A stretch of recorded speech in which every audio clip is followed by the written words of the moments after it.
everyone, I hope you guys are doing well, and this is Harshmeen again on Harshmeen Kaur channel.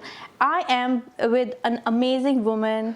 She is a beautiful woman, first of all, because I see her pictures and she's always pretty.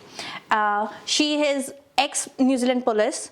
She has 3 kids, 2 dogs, husband, and she does work with New Zealand Blood Service as well. She is Kiwi New Zealand of the Year as well, and she runs her own business too, which is Vahry Insurance. And we have amazing woman Julia Vahry. Hi Julia, how are you? Thank you. What an introduction.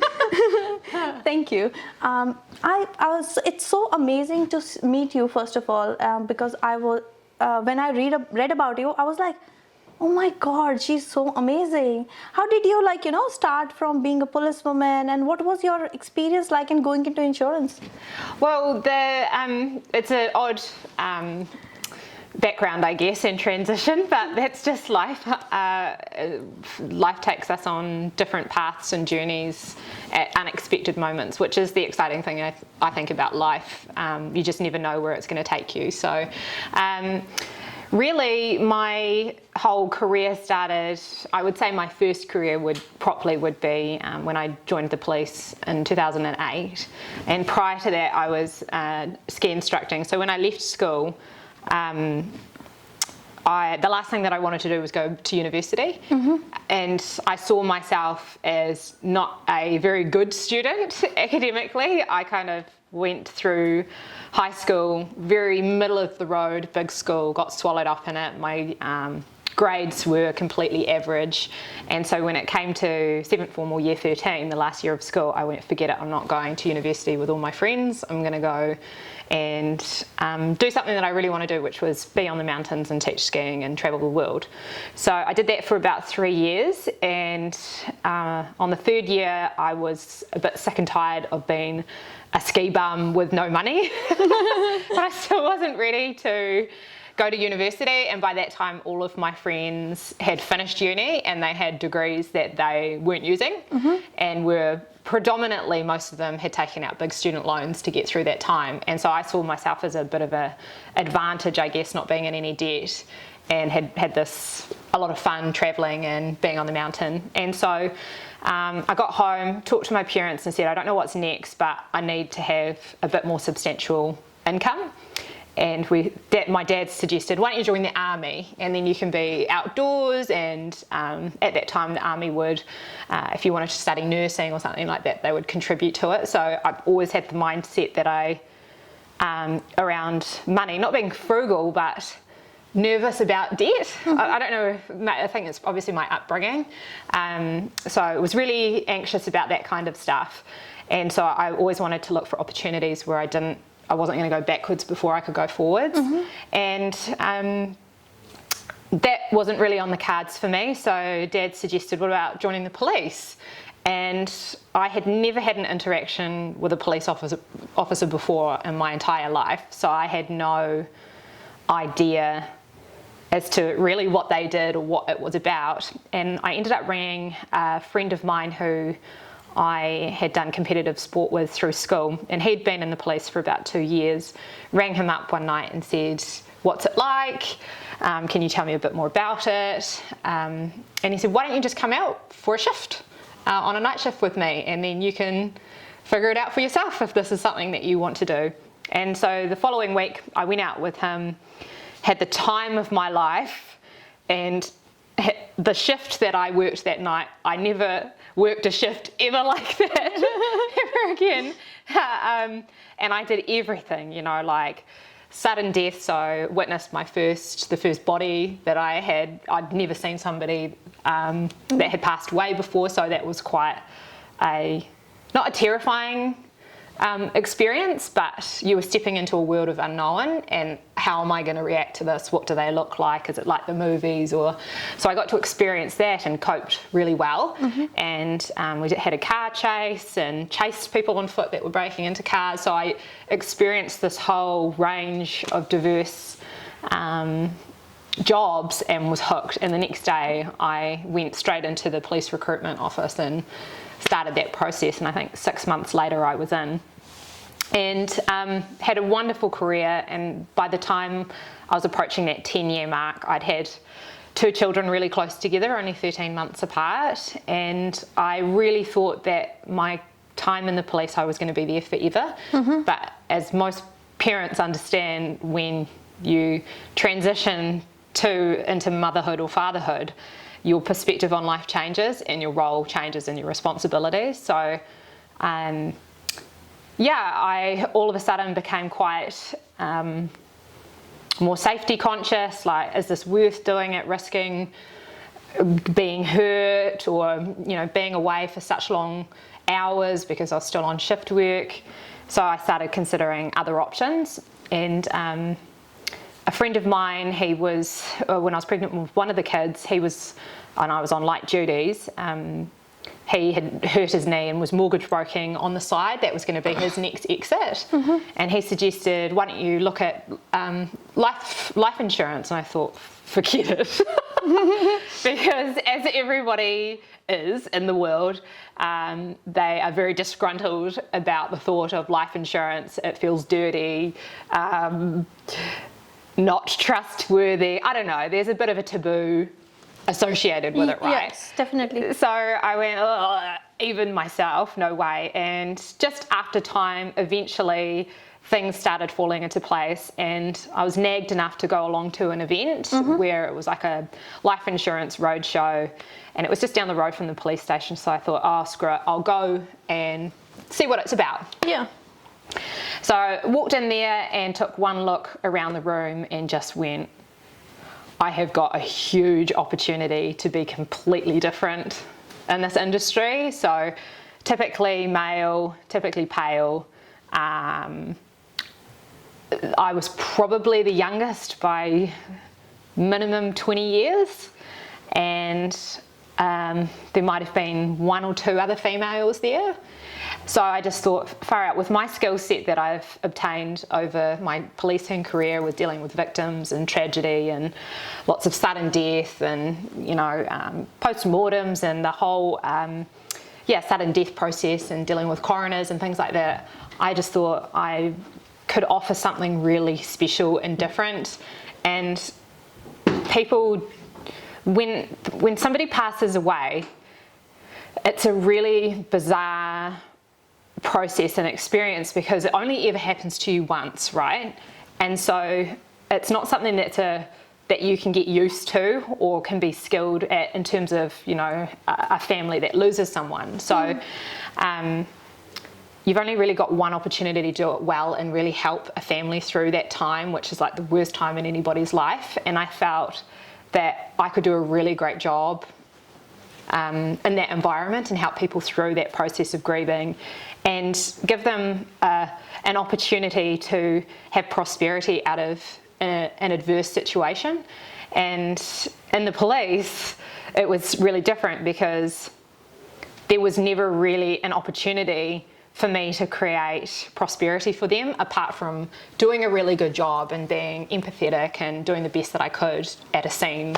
And I was only there for a few hours and then I was gone. Yeah. So I could only do just a limited amount, but with entering into the life insurance industry, I can play such a big part for that family, and you create really amazing relationships over time, and it's almost like you're an extended arm of that family to be like, hey Julia, please help us, this has happened, you know, like my child is sick or I'm sick or somebody's passed away, and then I kind of just enter into their lives and handle it for them. So it's a different sort of way to position a life insurance broker, if you can kind of understand that. So to cut it short, as soon as I saw that, I just thought, wow, my dad was really successful in business, and so was my grandfather and my mum.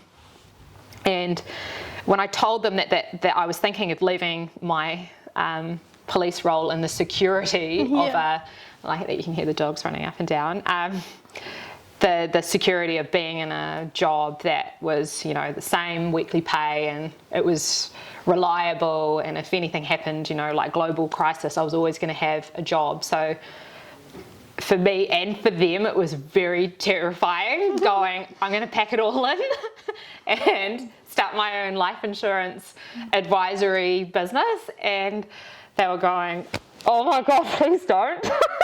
So after a few, what I did was I went out and learnt some of the ropes, got qualified, and I set myself a goal that I was like, okay, I'm going to be really successful at this.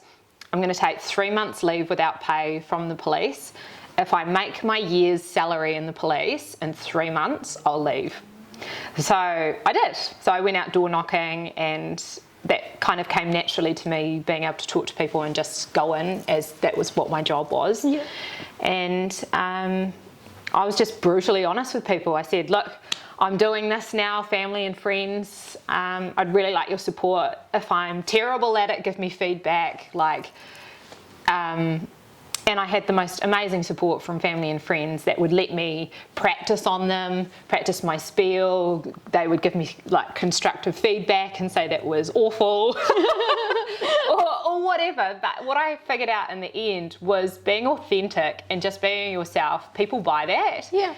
And that's been the business journey after 5 years, is actually, if I get on with that person, then and it's easy and they get on with me, then they're the perfect client. Whereas at the start, there were a lot of people that I decided to work with, and regrettably I wish that I hadn't, because there's been difficulties in that working relationship. They have been quite challenging for me.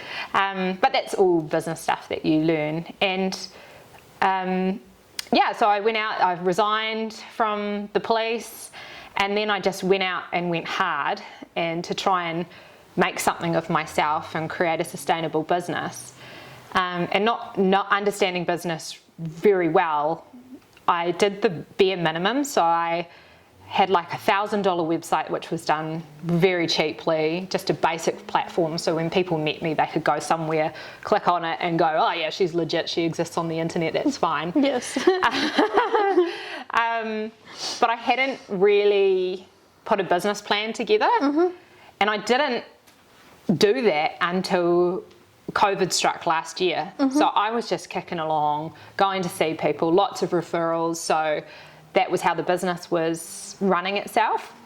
And it wasn't until COVID struck where I had an opportunity to look at my business holistically and go, this isn't where I actually wanted it to be, but people don't understand my value proposition, who I am, what I'm about, what we want to create, what I want to create in the community, all of those kinds of things. And I had those within myself, but I hadn't figured out a way to get them out. Yeah. And so during COVID, instead of freaking out, I decided for the first time in my life to spend money on myself and the business. Yeah. And that was so scary for me. And you talk to a lot of businesses that you got to spend money to make money, or invest in yourself. But I'd been bootstrapping and kind of paying myself a salary, but not building up the business itself. Mm-hmm. So I was like, okay, I need to do that. That's going to be my step over COVID lockdown, is I'm going to completely reinvent Vahry, and new website, new brand, new business model, all of that kind of stuff. And so I hired a wonderful lady who was absolutely incredible in marketing. And what she did was her process was quite terrifying for me, because I was like, oh gosh, what's the feedback going to be? So she interviewed me, mm-hmm. almost like a police interview, going, tell me about yourself. What is it that's really important to you? What are your values? What do you want to achieve in life? And being asked those, I knew them, but voicing them is actually more difficult than you think. Yeah. Going, what do I actually want in life if I really take a hard look at myself? What is it that's important to me, and what do I want to leave behind in terms of my legacy as being a human on the earth? Yes. So pulling that stuff out was quite challenging. And from there, she went and interviewed a handful of my existing clients, and they were asked similar questions, but what it was like and how they felt working with me. Yeah. And then she went out and asked a variety of representatives from insurance companies that I worked with as to what it was like working with me, and I was like, oh my god. She did a deep Really discussion and deep research on you. Correct, yeah. So it was a real investigation process into who I was and how the business was. And what we did from there is that kind of allowed us to have some foundations and a base to paint a picture of really what Vahry was and who we are, and how we want to be seen and how we want to do business and who we want to do business with, and the ideal person coming to work with us. And yeah, and from there we kind of built this amazing model and looked at what other insurance advisors around the Waikato and outer regions were doing, and established that because the financial services has got such a bad reputation and people kind of, as we said before, see it as dirty, we wanted to be completely different to anything that had been done or seen. So when you saw our brand on paper, there were the other companies and there was Vahry. Yeah. And it was kind of like, what is that? So it was a really hard process for web designers and people that were coming up with the logo. So when they had the proposal and submission from us saying, hey, this is what we want to do, they were like, no, this is in line with your industry. This is how you should have your website. This is what financial services do. And for us, we were like, no. We don't want to be anything, you don't understand. We don't want to have any association at all with that sector or what is in line with our industry. We want to be completely different. And so it was a process and a half getting to where we were. And so a lot of the content on our website is just me talking and how a normal conversation would go with me. It's not like insurance jargon and robotic. It's very just me. So if we were to have a chinwag on the phone or have it sit down and have, I don't know, a consultation, you would have the same interaction. Yeah. So it's been really cool because people will click onto the website and it filters out the people that are like, this is way too relaxed for me. I'm not going to work with this person. I'm like, that's great, because I probably don't want to work with you anyway. Yeah, you want to be authentic. Totally. Yeah. And so, yeah, and that's where Vahry was kind of reborn, I guess, last year, and we kind of just went blah out into the community. I saw your logo, very colorful, and the website is also very colorful, peach, pink, and white, different kind of colors, very light. It's very beautiful and very easy to scroll down and see different stuff. Yeah, and regarding the blood service stuff, that came about because a couple of years ago, and the direction in which, so obviously I do a lot of like life insurance and mortgage protection and health cover and stuff for your mums and dads and business owners, but where I see insurance being the most powerful and life-changing is in the employment space. So having business owners or executives offering a life or health insurance or serious illness cover to their staff as an employment benefit. Yes. And the way that works is that when you run it through a business like that and it being part of their REM package, it means that all their pre-existing health conditions are covered for them and their extended family. So that is absolutely life-changing for people. So if somebody's had cancer or is waiting for a hip replacement or heart issues, they go in with private health care or life insurance that they may have never been able to have before, with a clean slate. Yeah. And I see it as a wonderful opportunity to reduce the pressure off our public health system as well. That if you can have the luxury of having cover through a benefit through your work, then we can kind of balance things out. I heard one of the stories from one of the more insurance broker, and she was telling she was dealing with her daughter. She got cancer. And because she had insurance, it was detectable earlier. And they could actually take her to the hospital on time, get her done, like her chemotherapy and everything done in advance, and she got money prepared and everything. As a mother, being an insurance broker was a difficult task for her, but she had to do everything for her because she was a broker for her. Yeah. So these kind of insurance really helps. And it does. And I think more and more as I've had more time in the industry, like at the start, I couldn't really go, how is this benefit? But when you benefit people, but when you pull it apart, it becomes very clear. And when you start seeing people claim on it and the benefit that that provides them, firstly financially, but secondly in terms of stress.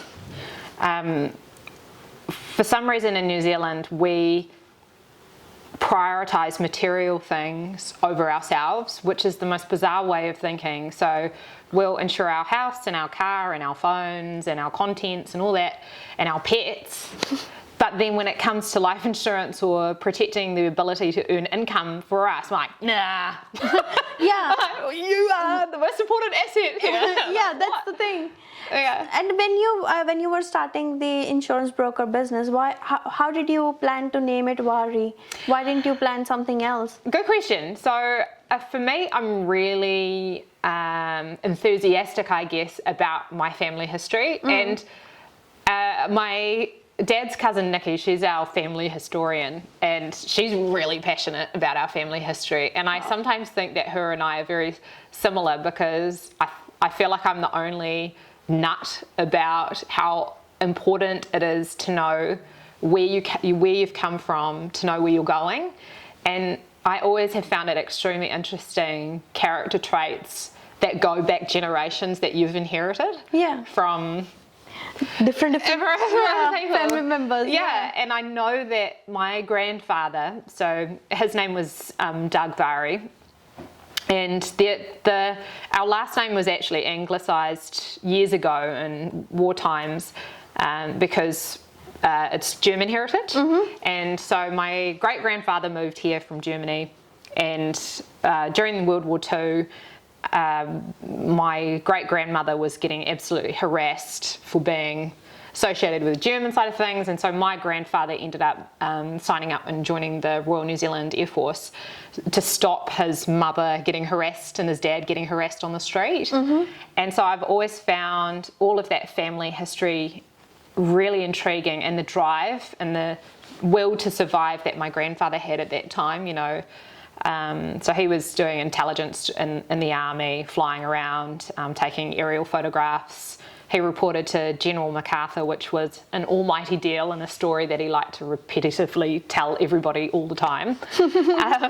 Interesting. Yeah, and when he returned from war, he had 5 children, my dad included, and started a really successful photography business. And for him, because there aren't very many Vahrys around, for me it was really vitally important to carry that name through. And I haven't changed my last name, obviously, so I've stuck with it. And I think that was a pride thing. It was a pride thing to make my grandfather proud, and out of respect for the previous generation as well, to them, because without them I wouldn't be where I am today. And I think a lot of people forget that we were just extremely lucky with what my grandfather provided us. Like, he left us a family batch in Taupo which we can utilise, and was really successful in his business, and which he passed on to my dad and my uncle. And you know, like, I think all of those things are really, really important. And on my mum's side, unfortunately, I didn't meet my mother's dad.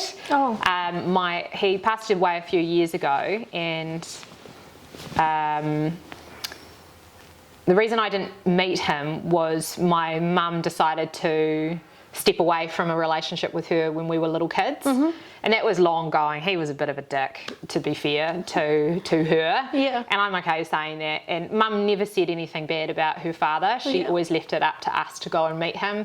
He lived over in Takapuna, and I just never got to the point, but I've always been intrigued as to what personality traits I got from him. And then, you know, likewise with her mother as well. And I don't know, we've got some really interesting family history. Like, and you continued with that name. yeah, for sure. And my grandmother, she was raised in the Cape Shepherd house. Yes. Yeah, so that's a pretty cool story. Yeah, And we have to cover that too. yeah. Well, whenever you're ready. So yeah, there's just, when you actually start to pull out the stories of your history or the experiences that you've come through, I think people need to realise that everybody has something to contribute. And a lot of people go, oh, how do you come up with this content? Or you've lived such an amazing life. But it's like, well, so have you. You just need to find those key moments. And it's not just me or these other people that you put up on a pedestal or however. That was probably my biggest frustration in the police, that because it's a hierarchy-based environment, length of service sometimes meant that you were more experienced and better than those people that were just starting out their careers. Yes. But I never believed that theory. I always thought that even if there's an 18-year-old new recruit that's started, that person may have more to contribute knowledge-wise and life experience-wise than somebody that's been in the police for 40 years. So I always think that people are valuable regardless of how long they've been in an industry or wherever. Their life journey can always create some sort of positive impact in a situation or an environment. Yeah, we always learn new things from different people, so we should always be open about it. Yeah, and we were just talking before about how people think, oh, how can you do this? And I can't be successful like that person, or look at that person, or they're in this executive position or big TV star or whatever. In most of those cases, it hasn't been handed to them on a silver platter. And I think that's the biggest frustration that I have, especially in New Zealand with tall poppy syndrome, is people love to pull down successful individuals instead of going, oh, wow, like, look how well they've done. How have you done it? Can you share some insight? Or I think there's a terrible amount of judgment, which sucks because there are so many amazing, hardworking people that have done incredibly well, depending on what your definition of what success is. Yeah. It can be anything. Anything. Yeah. So I can say some person who has cancer and they actually came out of cancer, that's a big success. That's a success. Yeah. Yeah. We can't measure success just like he's a millionaire or billionaire. Monetary does not mean success. Never. And look at, like, I'll give classic, Steve Jobs, like, classic example on his deathbed, like, don't chase money, I was miserably unhappy. And even a lot of friends of mine that have done terribly well in, I shouldn't use terribly well, have done fantastically well in their careers money-wise and have retired on unbelievable amounts of money. Yeah. Upon reflection, they've gone, was it worth sacrificing my personal life and my relationship with my children and my husband or my wife or my grandkids just to retire with X amount of dollars? You know, am I actually happy? Yeah. And I always like to remind myself of that sure, monetary stuff is part of my package of success, but it absolutely does not define me whatsoever. My definition of success is having my health first and foremost, for myself, my partner, my kids, and my family, and knowing that I'm doing the best damn job of being a mother to them and showing them what it is like to be a good human within the community and constructively contribute to our society. Because I think nowadays, I don't know, I feel like people don't support one another like they used to. Maybe just with the internet, everyone social is like media, that. Yeah. and it's a mean, cruel place to exist, and sometimes a frightening place to actually come forward and express your feelings on something. That's true. So I don't know, for me, I work really hard to have a good balance of being first and foremost there for my children, to set an example to them, to be like, this is what it means to be a good person in the community. Yeah. And that's really our value set. And I suppose if you're authentic, have a good heart, can laugh your head off at certain situations and be able to laugh at yourself and be resilient, then those are all good qualities to just be a good person and be a good person in the community. That's the thing. Yeah. So how do you so how many team members do you have at the moment in your business? Just me. Oh, just yourself? Just me. Oh, wow. Yeah, so amazing. That has been a interesting subject over the last 5 years as to at what point do I bring in somebody? And if we go back into why Vahry, I've got a huge personal responsibility for carrying that name through and living up to the standard that I set myself. So bringing in team members to work within the brand, finding the right person that has really nice authenticity and values that I can trust to carry through like the branding and what we want is actually a really hard thing to find in somebody. Yeah, that's true. And actually, to be fair, for now, like if we talk business strategy, I've been trying to run things lean as possible. Yep. And then with COVID, I didn't want to have the responsibility of looking after someone else through that time of not uncertainty, but so really it's going to be at the end of this year that I'll be looking to bring on contractors. Yeah, contractors or a couple of people to help out with jobs that can be a bit more time consuming for me. But the way that I've structured the business so far is that it's manageable at this stage just with me. Yep. And probably for me, I'm not a control freak, but to an extent I am, is that when you're a business owner, nobody can do the job like you because you're you. Yes. And a lot of your IP is in here, and at moments you can go, and put it down on paper. So, it's just identifying like my strengths and weaknesses. Like I'm terrible at certain aspects of the business, like anything Excel related, computer related. If my computer turns off, I'm like, oh my God. And I know that it's just the word, like it's horrible for me. So, I'd definitely need to bring somebody in that has the strengths that I don't have. Yeah. But that's definitely where we'll evolve to eventually. Yeah, and now I think COVID has given you the opportunity to think about your business, like how you want to process it, like last year, right? Oh, 100%. That's why you're planning to get somebody end of this year. Yeah, correct. Yeah. And with COVID, there's been a wonderful shift in terms of how the business operates. So it's gone from less face-to-face visits to more online. Yeah. And the beauty of that is that I can fit more people in. So I can go from one appointment to the next appointment to the next and not have to travel. That saves a lot of time. It saves heaps of time. And also as well, it's great for the client, depending on what the client wants. A lot of them do want to meet face-to-face, but I'd say it's like 50-50. A lot of them are like, please don't come to my house. Yeah. I don't want you to look at my washing, which is totally fair. They don't want their like weird insurance advisor to come in and like they're trying to get the kids to bed and they're thinking I'm judging them for their washing monster, which I also have. Everyone has that. The washing will never stop, by the way, it just continues. And specifically if you have kids. Yeah. So like totally relate. And last night I had an appointment with some new clients who at 7:45, and that was quite a late appointment for me, especially because I go to bed at 7:30 normally. I'm a baby. We can talk about that later. But they got through witching hour with their 2 young kids, and it's finally an opportunity for them to sit down. And I know the last thing that they want to do is talk to somebody about life insurance. Come on, like I fully appreciate that. So my job is to try and make it as fun, as cheerful, and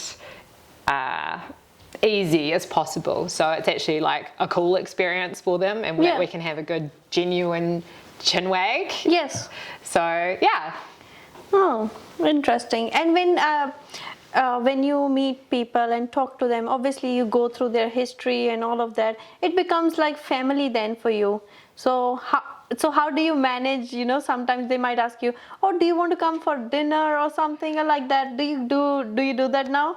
I do. I do. Like, I've got a handful of them which I just like.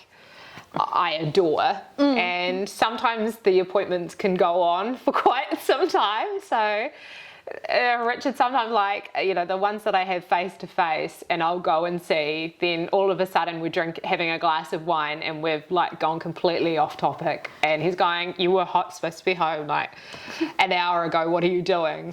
Or, you know, I'll have phone calls the next day saying, "I'm so sorry that I kept you for so long, but you know, we were having a good time." And I think that's an important part of business, for it to not be so transactional. Yes, that's the thing.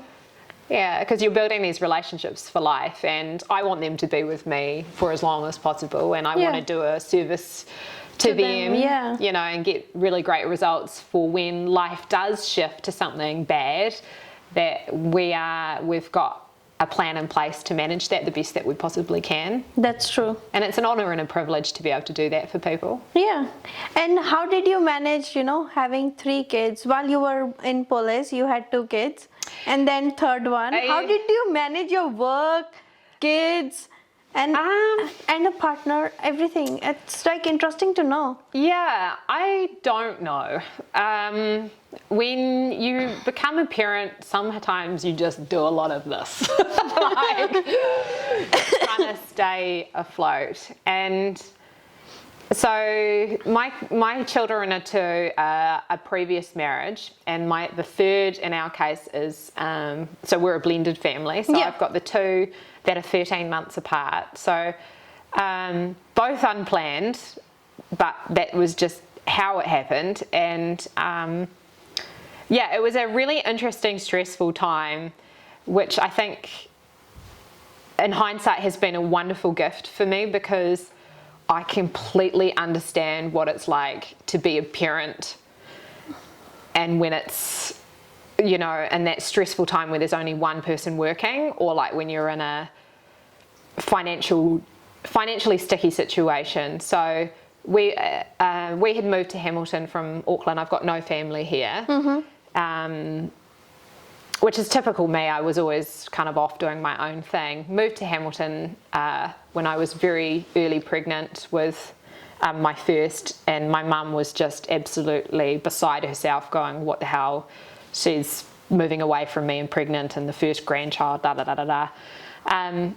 And moved here for my previous marriage. There was a business opportunity here, and I thought, "Oh yeah, I'll move to Hamilton. You know, it's a cheaper lifestyle and da da da, something else." And so we had a lot of financial stress at that time. So I was pregnant, and I only took 14 weeks off work. So that was the maternity leave period, the paid maternity leave, because we couldn't afford for me to be off work for any longer, to be at home. Yeah. And we had no family here, so we didn't have that on-call support. So you know how typically now people can just go, "Mum, can you come over?" Or, "I need to like tap out for a coffee this afternoon. Can you come and watch the kids or give me a hand?" Or, you know, in some cases people have their parents move in as a grandparent to help them those first few weeks. We had none of that. Wow. So it was just like, "Here's a baby. You figure it out." And oh my God. Yeah, so I had to lose 15 kilos within that 14-week period to fit back into my police vest, because you put on your pregnancy weight and whatever. And I had to pass my police fitness test again. It just fell that way, that to be operational and to be able to go out on the street and be on the front line, I had to pass my fitness test and lose my weight, and all whilst with a newborn and no money.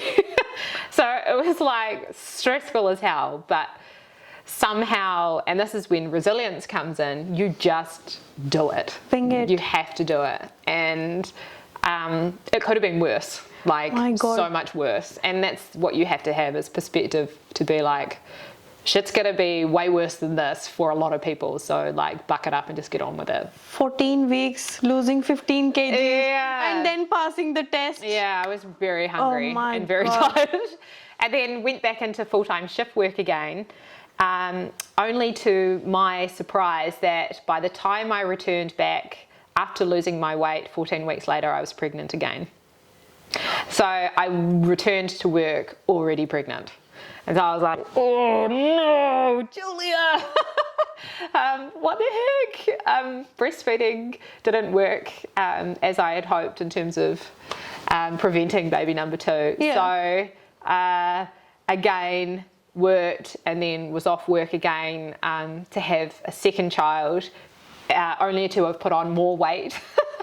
And then I had again the same cycle of 14 weeks, lose all the weight, and then passed my fitness test again. The cool thing about that whole experience upon reflection was I set myself a goal at that time, and it was a cool goal, was that I was going to lose the weight, fit my uniform again, and pass my fitness test, but in the fastest time that I've ever done it, like faster than when I first joined the police. Yeah. And I did it, and that was just like to keep me focused during the chaos, and having those little mantras, I guess, when you're in a really stressful situation of being like, this is only temporary, we will get through, it's okay. And at the time my husband was starting another business. His first business had failed, and then was going into another business, so it was all on me. Yeah. And I had a lot of stress in terms of financially supporting everyone whilst trying to be a mum and not having family here. And yeah, but it just becomes your new norm. You have really nothing else to compare it to because you're just in it doing it. And I think, my God, you're so resilient. Oh my God. You have to be, though. You have to be for your children as well. And I think that's a wonderful lesson that you can teach your children, is that specifically 14 weeks and you have to get back into shape and all of those things. Yeah, and you just do it. And I think that drive, I've always had that drive since I was very young anyway, to be successful. And there were those, look, I'm no like superstar mother. There were times where I locked myself in the car while the kids were like running like obviously feral cats inside, and I was like, get away from me, I hate you. You have those moments too. You can't say that you Oh man, no way. Yeah, but I like at times hated them and thought, what have I done? And I'm not going to get through this time, because my second child had like reflux and screamed for 13 months, and I'm sure I walked around just like trying to manage your way through, but you just do. And look, it's temporary. Everything, there's a wise girlfriend of mine told me that there's phases and stages with life, and this is that stage. This is your phase of young screaming kids, and then you enter the next stage, and then there's nothing, it's just that portion of your life right now, and then it will transition into the next phase. So you just have to always be ready and hopeful for the next phase of your life to transform and bloom into the next part. And when did you have your third child?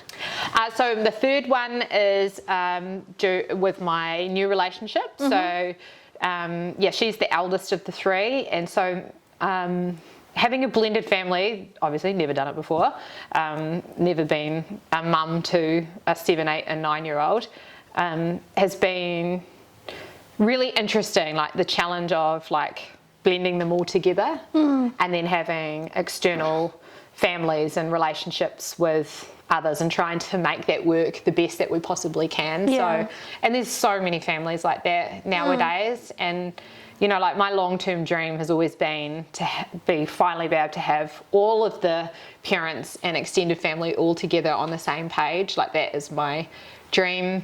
Some stage I'm hoping that we'll be able to get to that point for the kids' sake, to be a wholesome family unit where we can discuss things, and that eventually will take time, I'm sure. But yeah, definitely. Yeah, it comes with its challenges, but again, like I always think, okay, this is just the phase and stage that we're in at the moment, and you just kind of tackle them head on to the best of your ability. Yeah. And how do you manage a business now with the kids and dogs and a partner and all of those things?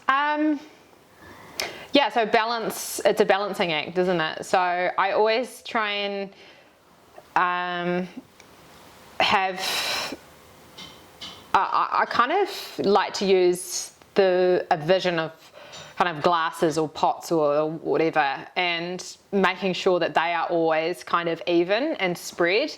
And sometimes they can never be as full as the others, like one will drop off, and you try and keep them balanced. It's never perfect, but I try and keep all of those cups equal. You know, like you're trying to be there for your children and go and watch cross country or nativity plays or whatever, but you're not always going to be able to make every single event. Like, that's just how it is.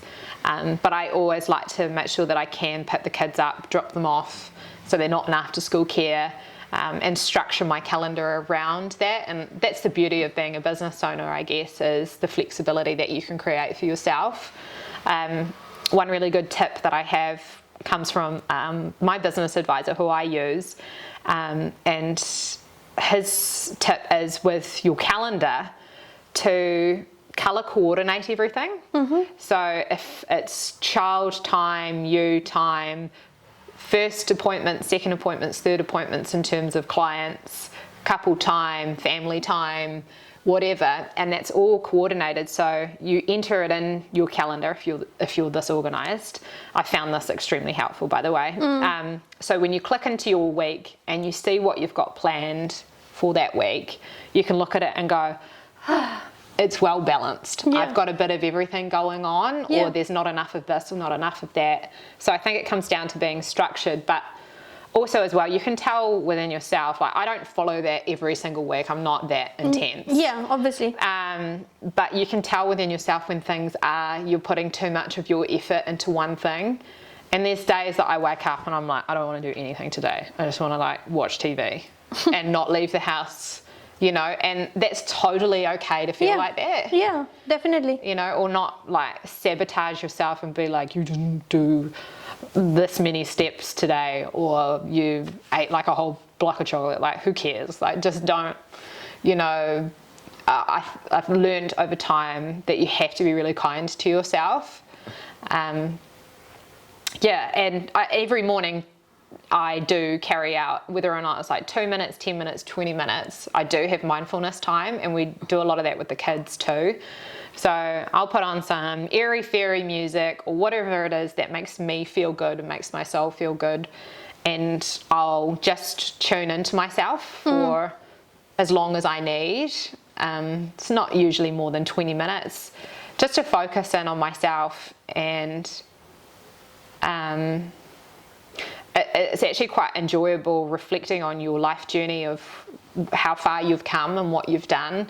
And I mean, it might be a bit like, oh, she's a bit of a weirdo, but I like to actually acknowledge myself and even my body being the vessel that I am, taking me on that journey, and thanking it for being the vessel of, like, yes, this is what I look like on my exterior, but, you know, you've got so much going on in your internal side that you need to kind of acknowledge and thank. And I think if you're able to do that and have that quality time with yourself, I don't know, it really sets me up for a good day, being like, oh cool, I've had some time to myself.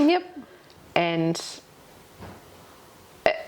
some moments of greatness can come out of that as well, in terms of like good or bad, like time to reflect on, could I have done that better, or was that shit behaviour, or did I overreact, or could I have done that better, or you were awesome in that situation, or, you know, like the feedback to yourself, I think is really important, to actually take a hard look and be like, how can I progress as a human and still be better? Yes. And I don't know how many people do that nowadays. Everyone's like so obsessed with scrolling to their phone, and I'm guilty of that too. Me too. Absolutely. Sometimes I'll get stuck on Instagram reels of like puppies doing funny stuff, and I'll be like, ah, and then look up and go, shit, I've been doing this for an hour and I could have been doing something way better. Yeah. And my kids miss out or whatever, and we're guilty of that. And I think we can do that. There's Yeah. nothing wrong with it, but being really conscious of how long it's actually consuming our lives, and could your time be more constructive elsewhere?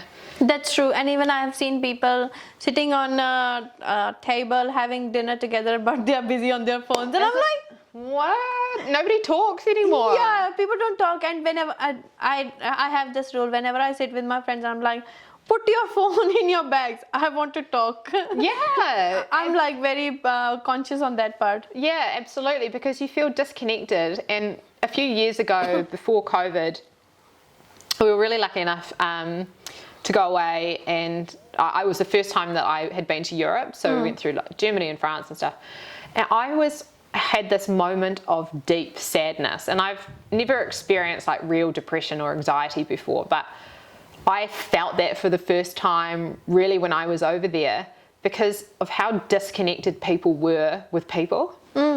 Everyone, you know, like when you're in these bigger cities and everyone's on trains and walking through town or whatever, everyone's either got headphones in, looking down, and everybody on the train looked sad. And I just thought, it worried me. Yeah. It worried me that people weren't communicating anymore. And I was like, you're sad because you're not having a human interaction, which is what we're bred for, to have some sort of interaction. And when I've carried out personality tests, because a friend recommended that I did one, I've figured out that I'm introverted, but also extroverted. So I like kind of in the in-between. So I like to be by myself and have my own company, probably why I don't have any staff. But I also really enjoy chatting. Yeah. To an extent. And then once I've had enough, then I'm like, okay, I've had enough. I'm ready to go now. But I think everybody needs that engagement. Yep, definitely. And to feel good. And, you know, I think my biggest tip that I've learnt over time is to surround yourself with like-minded people that are supportive of you. Yes. And, you know, you do learn that over time. Like if you become successful in whatever area and people see you as becoming, that you are transforming your life, if you've lost weight and they're going, oh, I'm insecure because they've lost weight and I can't quite do it, or they've changed their job, or they've gone and had another child, whatever, you know, and people get all judgy and upset if you've gone and done something, and then they like to pull you down, like we talked about before. Yeah, we should be actually supporting each other rather than pulling down. Yeah, finding your team that support you and are stoked for you in your journey. Yes. And that's rare. That's really hard to find people that are genuinely excited for you. And I love celebrating people's success and seeing people do well. It just gives me a real Me too. buzz. And me too. I don't really put comments just for the sake of putting comments. I put comment because I felt like, you know, this is so amazing somebody is doing it. Yeah, because it's hard. It's easier to sit on your phone and it's easier to do nothing than do something. So you have to recognise that effort. So when people go, oh, they're just bloody such and such for driving that car or doing that thing or whatever it is, but people don't realise the effort or strategy or things that they've had to sacrifice in their life to get where they are to achieve that success. Yep. And for us, like I said, we define the success around family and being in good health. But this year, Richard and I decided that we wanted to do something together as a couple, like where we had an activity where we could bond. So we started fly fishing earlier in the year. Wow. And that's what my grandfather did. And we've got this family batch in Taupo, and I was like, why don't we use it more? Yeah. And it has been the most wonderful experience learning a new skill together. And people might go, fly fishing, lame. But it is something that you can interest and you like it. So why? Yeah. And we're in nature, and it might be a bit airy-fairy for people, but I really think connecting in with the earth and grounding yourself with nature is very important, because that's what we're here for. There's all this amazing, you know, like material stuff and consume, but I think as humans we do need to connect with nature. That's true. In some form. And it gives you so much peace as well at the end of the day. Absolutely. And our natural environment, like, we're so lucky in New Zealand, because of COVID, sorry Auckland at the moment, but we do have so much more personal freedom. Yep. And the backyard that we have to explore, which is just down the road, you know, like, it's there for us and free to enjoy. And I think that's all that mindfulness, like what I was mentioning before, it's really important to have that balance in your life as well. That's so true. Yeah, you the way you think is so different, and you're so family oriented. Really appreciate you giving me time to come and see you. Oh, you're welcome. Yeah. And how did you end up doing the New Zealand blood service, the step up and other stuff? And also you were Kiwi New Zealand of the Year. What was that? Yeah, so if we go back to where the employment insurance, it started there really. And I had a really cool opportunity with a big company to implement some employment insurance with them. And this is part of my business journey. You win some, you lose some in terms of business opportunities. Yes, definitely. And this one in particular was going to be considerably life-changing from a business perspective if it went through. And my journey there was that at that time, a friend of mine, family's child became sick with cancer, and he was 1.5 at the time. And that was really hard going, obviously for them, but their, you know, family and extended family and friends. And so a lot of his treatment was all of his treatment was at Starship. So I kind of got on I had a bit of an awakening, I guess, in terms of children's health and how vitally important it is to have kids insured as well. Yes, but to support our children, because they're the next generation of leaders and thinkers and inspiration, and they're the next generation of people to come through that eventually will be looking after us. So we have to invest in them. Yes. And so when we had with the cancer treatment up in Auckland, apart from fundraising and stuff that we were doing at that time, the biggest call that we had was for blood donations. So the family came out and said, hey, the best thing that you can do for us is to go out today and start donating blood, because there's so many children up at Starship that need blood transfusions or blood on standby, and obviously it doesn't just appear on the shelves. Yeah. So that's one part of the story. So going back to this big opportunity that I had, my proposition to the business was that upon inception of this health insurance plan, a percentage of the profits would go to Starship. And I thought, me being me, going, wow, what a great opportunity is that we're going to be able to do something great for the employer, great for their team and their staff, and something great for our kids and the community. Yeah. And the person in charge at the time did not agree. Oh my God. That's not good. I mean, yes, but then, like, sometimes as humans we can put our perception onto other people of what we think is right. Yeah. And at that time, that was my big focus, and it still is. It absolutely still is about our kids and stuff, and providing opportunity for them, the best possible opportunity. And I was kind of thinking, my goodness, you monster, how could you not want to support kids? Kids, yeah. But their thing as a business executive was all over opportunities. He said, well, if you can give profit to Starship, why can't you make our insurance premiums cheaper? Yeah. And I thought, well, it's not actually coming from me, the insurer. I'm taking a cut personally to give, and I thought and that was a really cool lesson for me to learn, is that your beliefs are never going to be anyone else's. Yeah. What you think is the right thing to do, or something positive, isn't necessarily somebody else's. So their thing could have been the heart foundation or stroke or dementia or whatever that has been a part of their journey. And so if we park that one, I lost that based on me, and that deal didn't go ahead. So from there, my confidence was really shaken a bit, and I was like, shit, I can't close big deals. And Julia, why are you so freaking why did you think that, and you're quite hard on yourself and stuff. So last year, the reason that I put forward and reached out to New Zealand Blood Service was I wanted to give back to the community desperately. Like I was like spilling over wanting to give, and I'd already been burnt going, well, other people just don't, so like maybe you should leave it alone.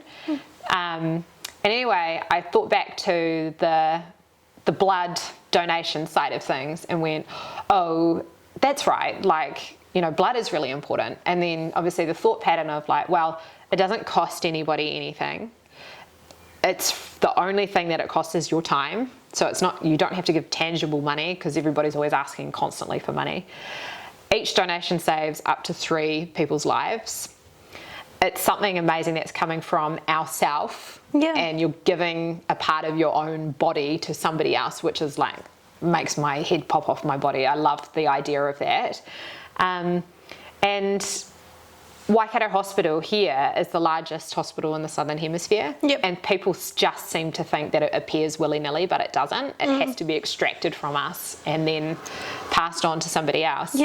And at any time, in any moment, we might need to be ones that receive blood, and you know, your family, your friends, your neighbours, whomever, and it's just a wonderful thing that you can do for the community. And when I started giving blood, the feeling and endorphin rush that you would have during the process and afterwards, knowing that you'd done something really positive and constructive, it has that I feel good about myself. And so if I was experiencing that, I wondered if we could create and educate people to start giving more blood, then perhaps if they felt that positivity in their life, that they would want to continue carrying on with positive steps and self-improvement, I guess. And it gets you thinking beyond yourself, you know, what can I do for somebody else? And so when we partnered with them, we decided that we'd go out to other local businesses and say, hey, would you consider joining us on this vigilante, fight, I guess, to try and increase our blood donors here in Hamilton? And everybody said yes, of course. Wow. You know, and if you don't ask, you don't get. So we just went out and said, hey, this is something that I think we should do, and it's something great that, you know, maybe give your staff some time up at lunchtime to head on up to the blood donor service. And so we ran some great campaigns, and the feedback was after our campaigns is that we increased the blood donors here in Hamilton nearly by 300%, which was crazy. And that's what led on to the Kiwibank New Zealander medalist stuff. And which year was it?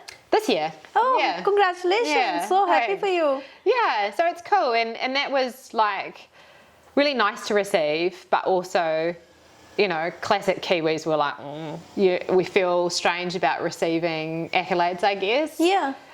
Because New Zealanders are typically quite humble beings. But in saying that, I've got my head around it going, hey, well, it's really cool to be recognised that we were trying to do something awesome in the community. And actually, there's nothing wrong with celebrating that and using that platform to boost your opportunity to do more cool things for people. That's the thing. You did it. It's so good. Like, you know, increasing it 300%. That means, I mean, you helped so many people. Well, not just me, but, you know, it's cool that we pass that on. It's just bringing the awareness. Like, people know there is a blood donation.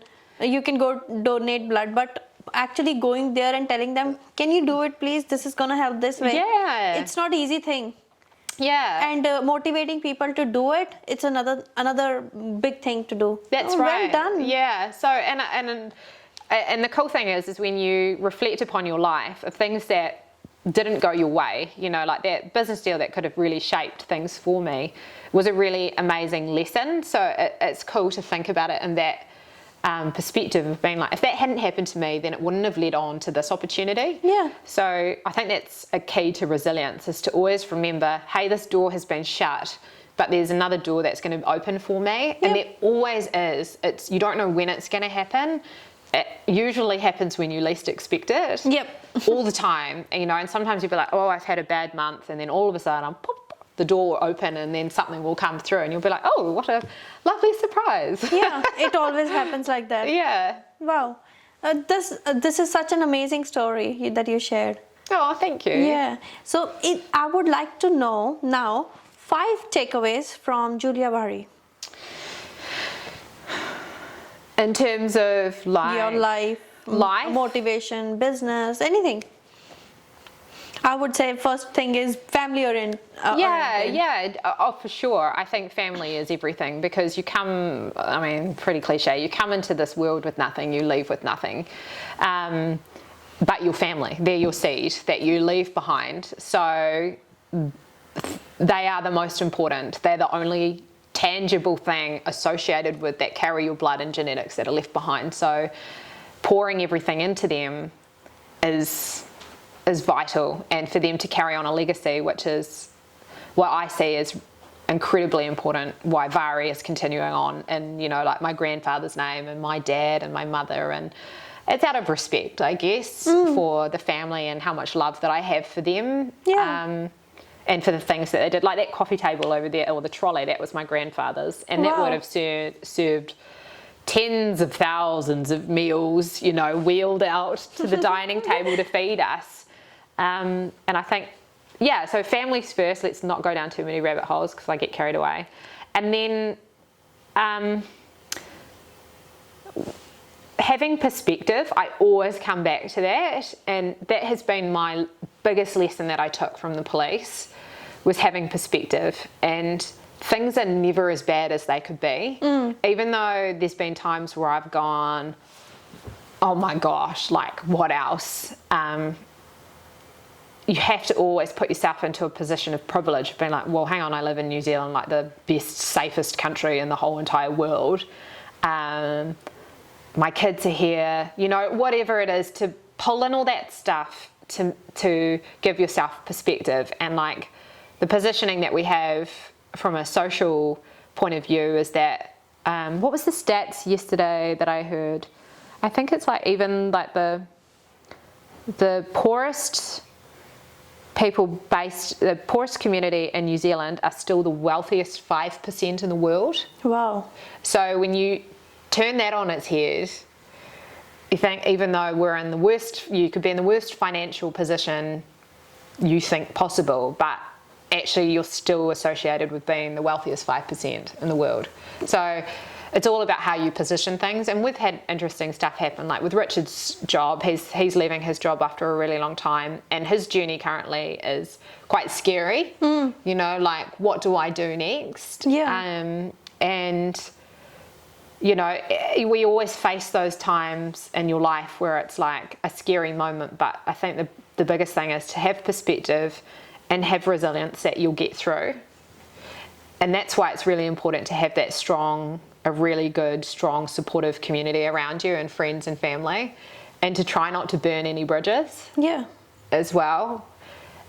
The third thing is practicing mindfulness. I know everyone goes, oh, here we go, but spirituality can be anything. Like my journey in life has shown me that whatever thing that you're into where you feel connected, whether or not you're agnostic or you attend a Christian church, Catholic church, whatever, you all feel that feeling of spirituality or connectedness. And I think finding what that is that makes you feel good, or where you can connect into your deeper self, I guess. Because I always like to think there's more to just being a human. Yeah, that's true. I really do. Like, when you go deep into life, it's quite like my mind explodes sometimes, and I go, whoa, man, like thinking about us being humans and doing people stuff on the planet, it's crazy. I think actually having time to bring down the walls and to not be so what is the word that I am after? Conditioned. Yes. I guess. And finding whatever that is that makes you feel good, or you can identify values and things like that. Like, I think that's really, really important. And actually facing yourself. So, that would be the what did I say? Was that third or fourth? I don't know what we're up now to. we are going on the fourth one. You said Okay, three cool. so far. So mindfulness, so putting time aside to actually Look at yourself deeply. Yeah. And that might be airy-fairy for a lot of people, but until you start doing it, you won't see the value in it. Like, actually doing it is crucially important.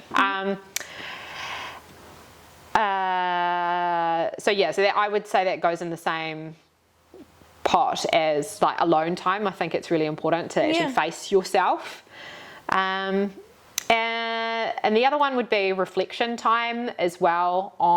It doesn't necessarily mean that you have to be really brutally harsh on yourself, but I like to make sure that I take an opportunity to be like, how did I behave in this situation? Or could I have done it better? Or, like, did I really want that outcome? That kind of stuff. So I think reflection time on yourself and your situation is really important. Am I a product of my current environment? That's what I'm trying to say. Yes. And so when I see people interact and be like, well, are you contributing to your current situation?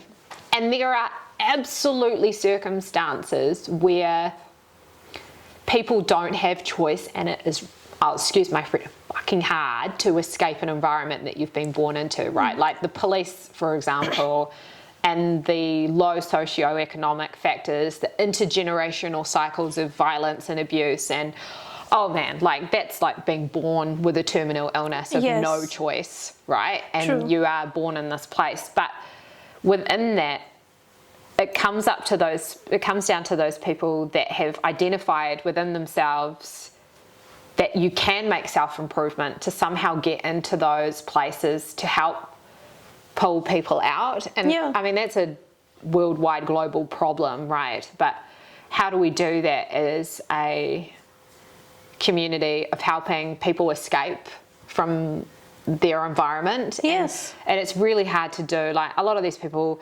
can't afford the internet or phones or, communication with the outside world. And just the generational cycle, like look at my privileged situation in terms of strength that my grandfather and my family blood generation has given me. But then I always reflect to my mum and go, holy crap, how she got through that, I have no idea. Yeah, and she never put that on you guys as well. So, never. Because I've seen that in people telling us, my mom had this.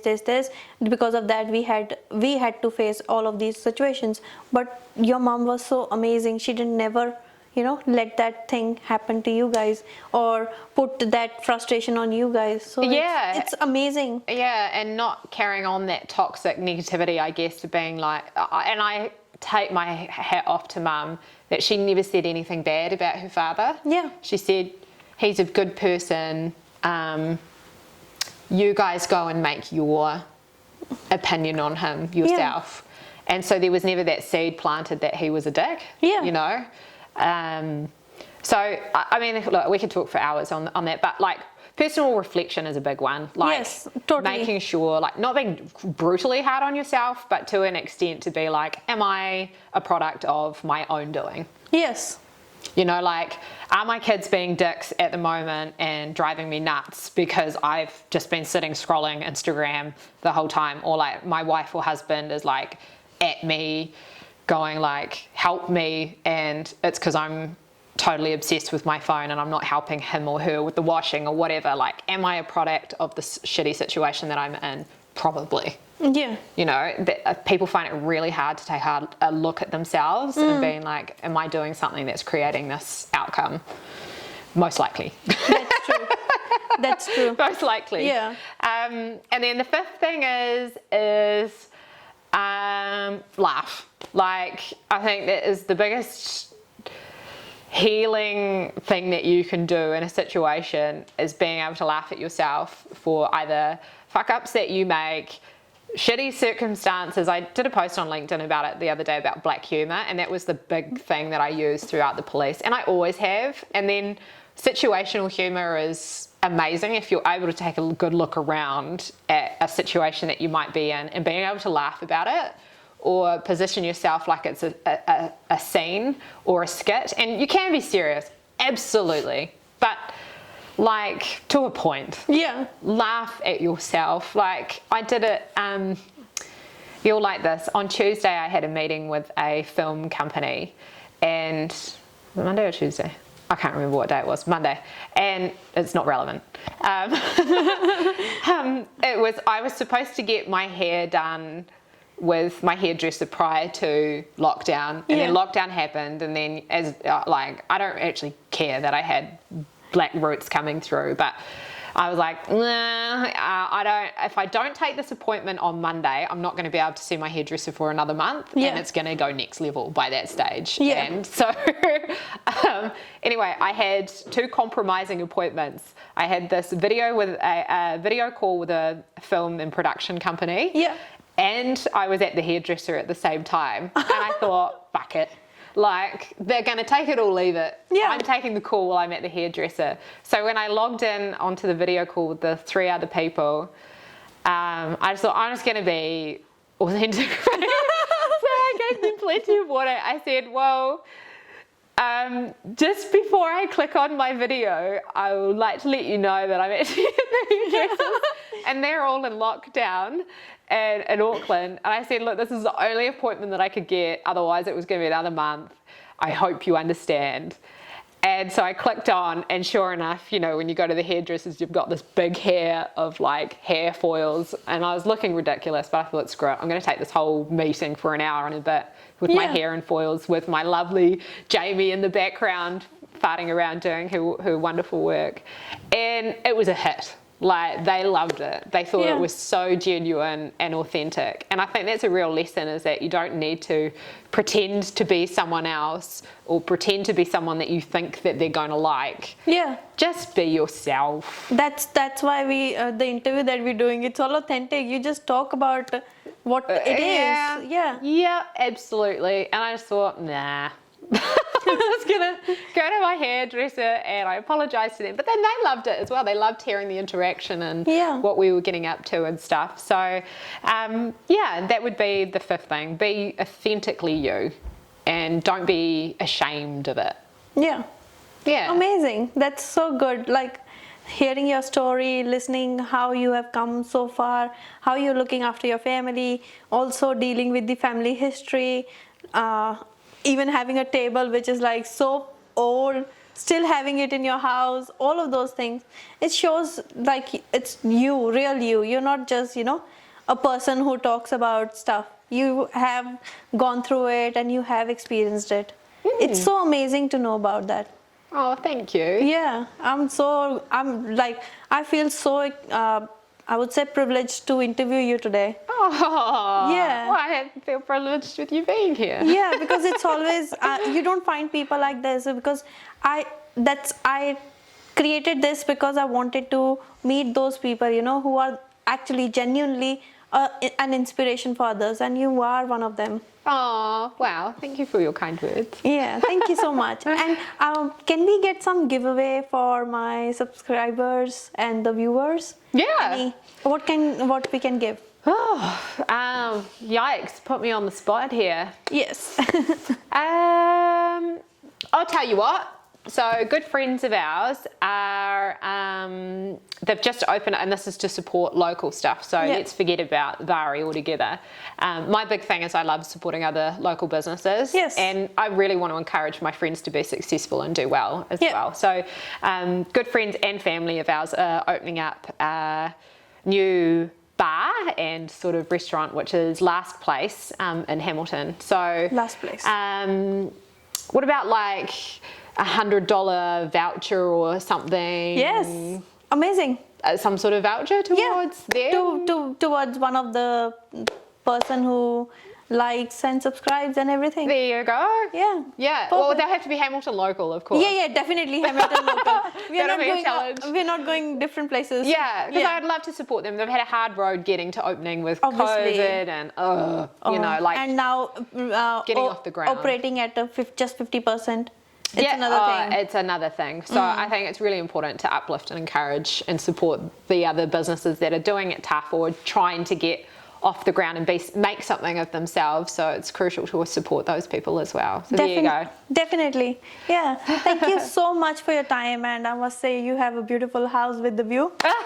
Thank you. It's the best part is the view. Oh, we're very lucky. Yeah. Yeah. It's not lucky. You really worked hard for this. It wasn't just given to you like a silver spoon. Yeah. You worked hard for it. So really, I really see that you are so much motivated to help people. It's not about insurance, or it's not about having a business or something. You are actually motivated to help people. Yeah. And you have been through those stages of life where you have seen death, or you have seen people suffering, and then doing something out of the blues, doing a blood donation camp to help a child.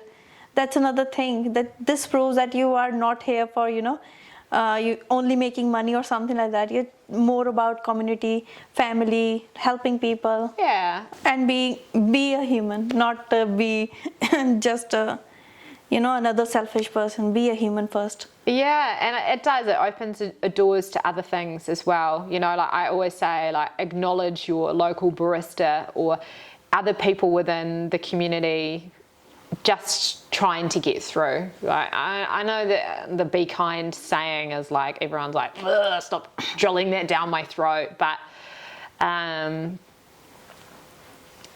being kind does go actually a long way. It's who you are. We can't change it. Yeah. Be nice. And I love it. Yeah. Thank you so much for your time today. You're welcome. Yeah. Can you tell my people, whoever watching, please subscribe and like and comment? Yes. Please subscribe and like and comment and share. Yes, and share. This is what we are doing this to motivate other business owners, or motivate other person who is actually struggling and can't find a situation, way out. So these kind of videos will help. Wonderful. Yeah. Thank you so much. You're welcome.